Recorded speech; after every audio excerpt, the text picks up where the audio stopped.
இன்றே டவுன்லோட் செய்து உங்கள் ஃபேவரட் ஷோக்களை என்ஜாய் பண்ணுங்க. கபில என்ன பிளான் பண்ணிருக்கான்னு தெரியல. அவன் கார்ல வேற யாரும் இல்ல, நம்ம தேடுற பொருளும் இல்ல. நல்லாவும் செக் பண்ணி பார்த்தாச்சு. பிளான் கபிலனோடது இல்ல சிவா, வர்மாவோடது. எனக்கு வர்மாவை பிடிக்க முடியலனாலும் எவிடன்ஸோட கபிலனை பிடிக்கலான்னு ரொம்ப கான்பிடென்ட்டா இருந்தேன். ஆனா எதுவுமே நடக்கலையே. இந்த கபில வேற போயிட்டானே இடி.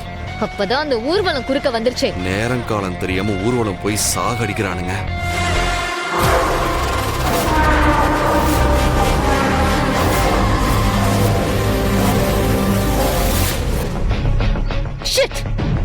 என்னாச்சு எடி?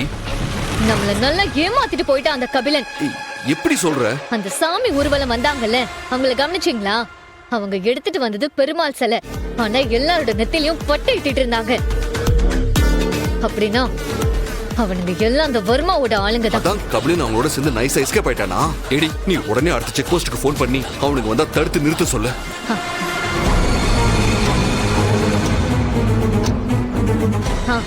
நான் ஏடி பேசுறேன். உங்க செக் போஸ்ட்ல பெருமாள் சிலையோட பாத யாத்திரை போற ஒரு கூட்டம் வரும். அவங்கள புடிச்சு ஸ்டேஷனுக்கு கூட்டுவாங்க. நான் வந்துருவேன்.